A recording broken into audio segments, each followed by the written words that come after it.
Welcome to Garden Crossings. I'm Heidi. Today we are out in the butterfly house and it is a beautiful sunny day today. And we're going to go ahead and get this aqua pot planted up. So some of the various flowers that we're going to be planting in this today, they're going to be bright, they're going to be bold, and they're going to be beautiful because those are the colors that the butterflies really enjoy in the garden. So some of the varieties that we're going to be using are the luscious citron lantana.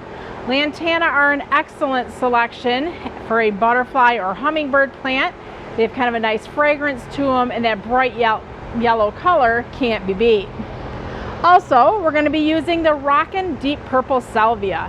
Salvia, again, are another excellent choice for hummingbirds and butterflies, and this is a great thriller in this combination. It is going to get tall. We're going to do some filling around the edges with the Mizu Trailing Red. This is a great variegated kind of succulent type plant with beautiful red flowers that are going to trail over the side. And last, we're going to be putting some of the Sunstar Rose pentas in. Pentas are a wonderful butterfly attracting plant. So let's go ahead and get this planter planted up. This is an aqua pot, and aqua pots are self-watering planters. So I'm going to go ahead and take out some of these plants that we have here so we can get them planted in. We actually did start off with the salvia in the center here earlier because we wanted to let this kind of get a little bit bigger and a little bit more established than some of the other plants we were planting. So I'm going to go ahead and take the penta, and I'm going to be planting them on either side here of the salvia. When I do things, I like to be kind of symmetrical. Dig here into the soil, plant that in there nicely. Grab the next one. And I just love this vibrant pink color. Pentas come in various colors, purples, reds, but hot pink is a color that I'm really loving for this. And I think too, I mean, doesn't that look amazing with that cobalt blue aqua pot?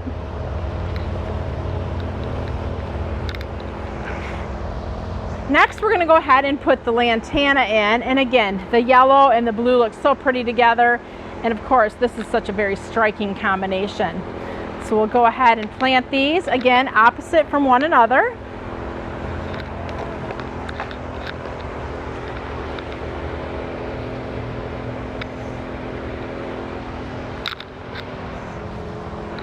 And the next. Let's see, I like to go in order, so here we go.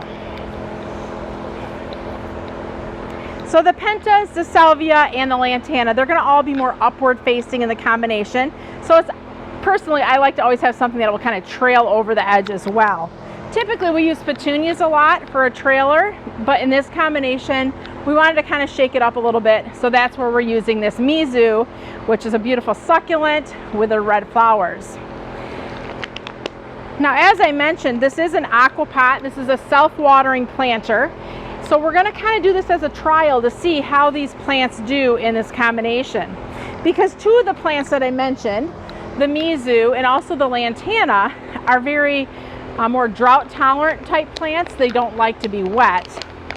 So we'll have to kind of just watch and see how they do in this self-watering planter where they're going to always be getting constantly water.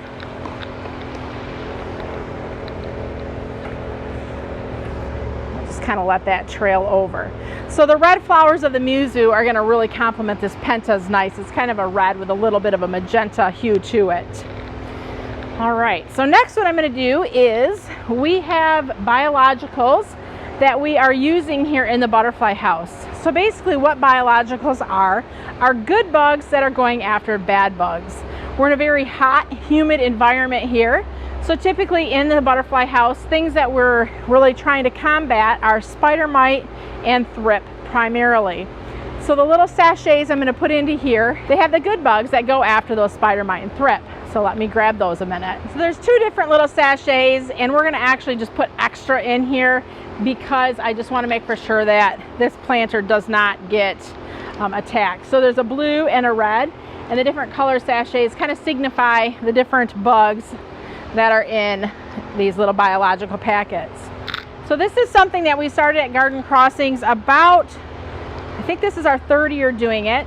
And we started off doing these here in the butterfly house. This was a small testing environment that was pretty controlled, that we could kind of see how it worked without going big scale out in the greenhouses. So we were very pleased with how the biologicals worked in this greenhouse. So the second year we introduced them into our hanging baskets. Now this year all of our annuals have these biological packets in it so that the good bugs can go after any potential bad bugs that might be in the greenhouse. And how these sachets work is there's a teeny tiny little pinhole on the back of them, and that's where the good bugs escape from. So there's all different stages of life in this packet, and if they find food or the bad bugs, they escape from the packet and go and eat them. But if the plants are so clean that there's nothing for them to eat, they come back into the sachet where there is food for them to live and thrive off of. So this has worked really well, and like I said, we're really pleased. Now I know I'm going to get the questions of, oh hey, can you ship me some? At this point in time, we are not able to ship the sachets, but if you are local to our garden center here in Zeeland, Michigan, we are selling them in the store. So now that this aquapot is all planted up, we're going to go ahead and just fill it with water from the top and also through the fill tube, and any excess water that's in the pot is going to drain out. This will get checked about every 5 or 7 days or so right now to see if it needs to be refilled with water. Once we get into the heat of the summer, we're going to find that we'll probably need to refill the water more frequently. So we'll be sure to update you on how this planter is doing throughout the summer, especially when we're out here doing updates on the butterflies. If you have any questions or comments, please feel free to leave them below. Thanks for watching. I'm Heidi from Garden Crossings.